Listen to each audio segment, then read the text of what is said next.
Hay más gente que ha pisado la Luna que ha bajado a las grandes fosas oceánicas.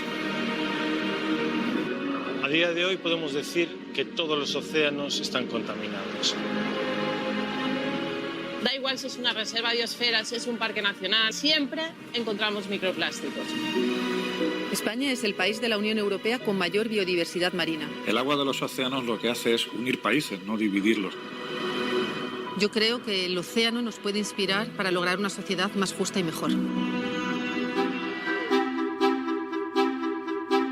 Acaban de escuchar un fragmento del Futuro del Océano, un documental del Instituto Español de Oceanografía que pone el foco en los retos de la ONU para tener unos mares limpios, sanos y seguros.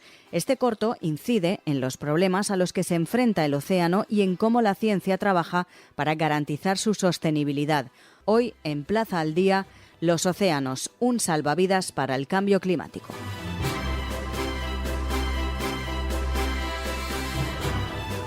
Saludamos a Mari Carmen García. Ella es investigadora del Instituto Español de Oceanografía, directora del Centro Oceanográfico de Málaga y responsable del Grupo de Cambio Climático del Mediterráneo. Señora García, muy buenas. Muy buenas, ¿qué tal? Tras más de 15 años de negociaciones, se aprobó en Nueva York el Tratado Global de los Océanos, sobre todo por las delegaciones de los Estados miembros de la ONU. A efectos prácticos, señora García, ¿qué significa para nuestros océanos?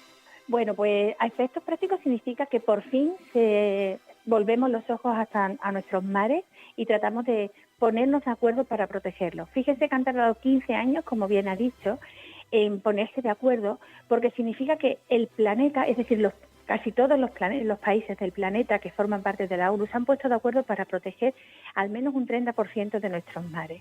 Esto ya lo hacía Europa. Europa ya había adquirido ese compromiso de proteger el 30%, de hacer áreas marinas protegidas en el 30% de los mares que rodean a las aguas europeas. Sin embargo, ahora lo que conseguimos es aumentar y hacer que esa protección sea extensible a todos los mares del mundo. Eso tiene la importancia de reconocer la importancia que los océanos tienen precisamente para la vida también humana. Decía usted que reconocer esa protección del al menos el 30% de las aguas, y hasta ahora no se encontraba bajo ninguna normativa, ¿no? Estaban expuestas a la sobreexplotación y la degradación, y por fin con este tratado se puede conseguir lo que usted nos dice, ¿no? Efectivamente, quedaba un poco a la voluntad de los países. También tenemos que reconocer que las circunstancias en las que se encuentra cada país es muy diferente. El grado de desarrollo, el tipo de uso que se hace de las aguas también es muy diferente. Con esto lo que se consigue es ponerse de acuerdo en la necesidad de esa protección y que no solamente sean las aguas que están cercanas a cada uno de los países, sino que sean también las aguas exteriores las que sean protegidas. Eso redundará indiscutiblemente en una mejor calidad ambiental de nuestros mares y de nuestros océanos, en la protección de la biodiversidad, en la protección de nuestros caladeros. Sin duda, esto es una gran noticia para el planeta. ¿Podemos decir que es un acuerdo histórico? Absolutamente histórico. Todavía no sabemos muy bien cómo se va a desarrollar, pero ya le digo, fíjese que han tardado 15 años en ponerse de acuerdo. Y yo no sé si ustedes llegaron a ver esa noticia, pero si no, les recomiendo que la vean. El momento en que se llegó al acuerdo, hubo un gran aplauso en la sala, porque realmente se llegaba a alcanzar un acuerdo verdaderamente histórico para la protección de nuestra naturaleza. Muchas de las áreas protegidas estarán en países de África y América Latina que tienen más dificultades para costear la vigilancia que implica esta protección. ¿Este acuerdo ayuda y mucho, sobre todo, a esos países? Queda todavía hacer el desarrollo, cómo se va a hacer, esta es la parte más compleja y cómo se va a ejercer esa vigilancia. Tenemos que tener en cuenta, como comentaba hace un momento, que es muy diferente la situación en la que se encuentra cada uno de los países. No es lo mismo que, por ejemplo, en España, nos podemos recurrir a un ejemplo cercano, que nosotros decidamos proteger una zona marina y la protegemos y tenemos un servicio de vigilancia porque tenemos los recursos. Podemos ayudar, si en el caso de que la zona protegida se decida no poder pescar, podemos ayudar a las familias que vivían de la pesca en esas áreas, y aquí existen unos recursos económicos que nos permiten proteger ese área de una determinada manera. Eso, sin embargo, si lo trasladamos a un país donde a lo mejor está una zona donde se va a proteger y el pescador artesanal ha pescado toda su vida allí y ahora le decimos que no puede pescar, lo mismo ese país no tiene la capacidad de ayudarle, de proteger a no solamente el ecosistema, sino de proteger la economía local, que muchas veces depende de de esa zona marina que tienen a su alrededor. Por eso les digo que esto es muy complejo, sobre todo en función de qué países, de qué tipo de países, pero se tendrá que articular, se tendrá que encontrar la manera de que se protejan, de que realmente estemos protegiendo nuestros mares y de que realmente estemos protegiendo. Lógicamente habrá que proteger también las economías locales. Eso le iba a decir, también es importante que esos beneficios lleguen a todos los países, se repartan de manera igualitaria, que yo creo que ahí también es un punto importante y difícil de tratar. Efectivamente, esa es la mayor dificultad, en mi opinión. Mi opinión es que cuando nosotros decidimos proteger, no es lo mismo proteger un país de este tercio que vivimos en esta burbuja que es este mal llamado primer mundo, y proteger en otras zonas donde las economías locales, las familias dependen directamente de los recursos que tienen a su alrededor. Entonces, aunque es indiscutible que hay que protegerlos, porque necesitamos proteger nuestros mares, necesitamos también proteger a estas economías locales. Por tanto, el problema es muchísimo más complejo de lo que nos imaginamos, y yo entiendo que por ahí han ido los tiros de la dificultad de conseguir este acuerdo histórico. Otro de los puntos que también me parece importante dentro de este Tratado de los Océanos, aprobado por la ONU, es que obligará a las evaluaciones de impacto ambiental para actividades como, por ejemplo, la instalación de energías renovables, explotaciones mineras o instalación de cables submarinos, algo que también se complica respecto a unos países u a otros. Ahora mismo aquí en Europa, si alguien quiere hacer un puerto, quiere, yo que sé, una instalación nueva en el mar, quiere hacer una instalación eólica o quiere colocar un cable submarino, no cabe duda, y nadie se le ocurriría pensar que no fuera así, que haya que hacer un estudio de impacto ambiental y evaluar cuáles son los riesgos asociados a esa infraestructura. Pero porque de nuevo estamos en esta burbuja de este primer mundo. Ahora obligamos también a que cada vez que se vaya a hacer una actuación de este estilo sobre nuestros mares, se haga ese estudio y se vea cuáles son las posibles consecuencias de una determinada actuación. Es que indiscutiblemente, volvemos al tema anterior, se dificulta según en qué sitio del mundo estemos. ¿Existe, en su opinión, señora García, algún punto mejorable o que se haya dejado de abordar dentro de este tratado?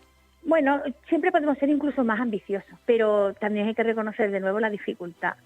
Europa, como le digo, ya había decidido proteger al menos el 30% de nuestros mares. Es decir, si ya partíamos de ese mínimo, ¿por qué Europa no hemos dicho, bueno, pues vamos a proteger más, vamos a ampliarlo? O sea, pero es un buen punto de partida. Digamos que llegar a conseguir que todos estos países se hayan puesto de acuerdo es sin duda una gran noticia y tenemos un punto de partida. Por supuesto, todos los acuerdos son mejorables, pero que sin duda, si esto finalmente se implementa adecuadamente, sin duda con los años será mejorado, porque veremos los beneficios que tiene el proteger nuestros mares. Hablemos, aunque es difícil, de plazos. Pese al acuerdo alcanzado, aún queda mucho trabajo por hacer para que ese tratado pueda aplicarse. ¿Cuál sería la hoja de ruta a día de hoy o todavía es pronto para definirlo? No tengo yo la información correcta, no me atrevería a decir nada, pero creo que todavía están en la fase de discusión de cómo se va a hacer esta implementación, cómo se va a avanzar en esta hoja de ruta. O sea, todavía queda mucho camino por recorrer. Es importantísimo recordar que es el Día Mundial de los Océanos. Usted, como investigadora en el Instituto Español de Oceanografía, ¿cree que, en su opinión, o no sé, sí, desde su punto de vista, somos realmente conscientes, la sociedad civil, de cómo la acción humana amenaza constantemente los ecosistemas marinos? Ya sé que se tiene que reclamar todos los días, pero el Día Mundial de los Océanos, sobre todo, es más para reivindicar estas cosas, ¿no? Estos puntos. Todos vivimos, nos gusta mucho el mar, pero todos vivimos de espaldas al mar, incluso los que vivimos al lado del mar. O sea, yo vivo en Málaga, vivo al lado del mar y en general creo que vivimos un poco de espaldas. No entendemos muy bien la interacción que los océanos tienen sobre nosotros, la importancia que tienen nuestros mares en la regulación, por ejemplo, del clima del planeta. Y si lo entendiéramos bien, si entendiéramos que nuestra vida es como es gracias a que nuestros mares están ahí, aunque vivamos en Cuenca, no hace falta vivir al lado del mar.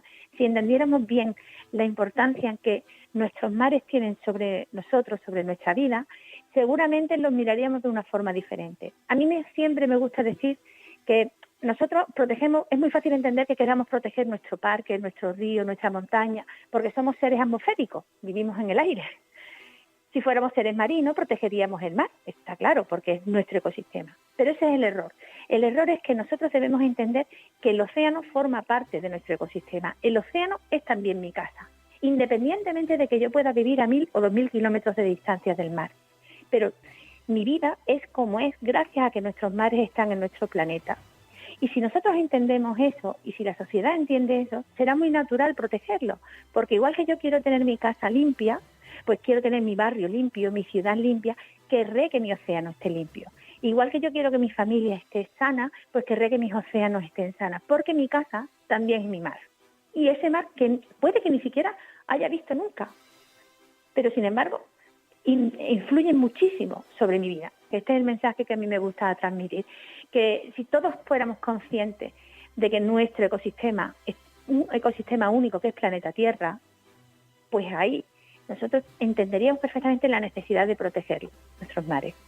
Y además es que los océanos, hay que decir también, ejercen como salvavidas frente al cambio climático, ya que están absorbiendo una gran cantidad de energía, alrededor de un 23% de las emisiones anuales de CO2, ¿no? El océano, hay algunos números que llegan incluso a ponerlo alrededor del 30%.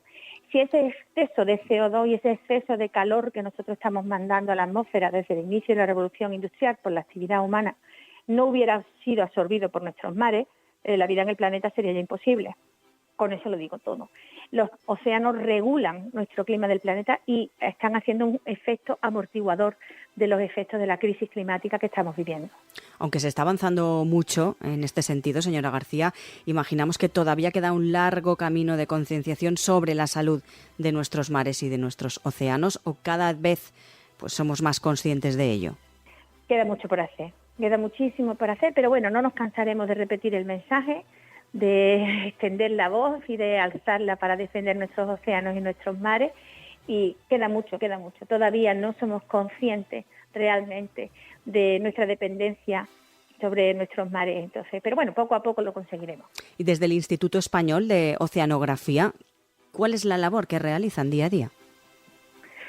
Bueno, pues nosotros somos organismo investigador y nos dedicamos a estudiar el mar desde todos los puntos de vista. O sea, nosotros vamos desde el estudio de la geología del fondo marino hasta la pesca, y somos incluso la acuicultura en algunos centros oceanográficos. Es decir, nosotros somos un organismo que se dedica a estudiar el mar desde todos los puntos de vista. Visto desde el punto de vista también ecológico, por supuesto, somos organismos asesores en materia de pesca del Ministerio, en materia de medio ambiente. O sea, dedicamos en cada una de las sedes territoriales, somos 9 centros oceanográficos, cada uno de ellos somos en total casi 800 personas las que estamos ahora mismo dedicándonos en exclusiva al estudio del mar, pero abarcamos todos los campos del conocimiento marino. Por último, ¿qué mensaje lanzaría para conmemorar ese Día Mundial de los Océanos? Bueno, mi mensaje es siempre el mismo. Vamos a mirar el mar como si fuera nuestra casa. Vamos a pensar que el océano es mi ecosistema también. Entonces, con eso yo creo que si lo interiorizamos cada uno de nosotros, seguro que damos un salto y un paso de gigante en la protección de nuestro planeta. Mari Carmen García, investigadora del Instituto Español de Oceanografía, directora del Centro Oceanográfico de Málaga y también responsable del Grupo de Cambio Climático del Mediterráneo. Gracias por atendernos. Muchísimas gracias a vosotros, un placer.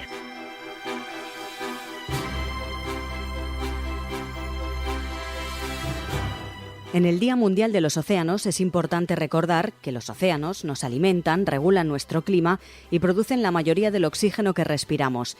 Entre otros beneficios, constituyen la base de gran parte de la economía mundial, puesto que sustentan sectores como el turismo, la pesca y el transporte marítimo internacional. Plaza al Día es el daily de todas las cabeceras del Grupo Plaza. Lo pueden escuchar también a través de las diferentes plataformas de podcast, a las que pueden suscribirse y enviarnos sus comentarios.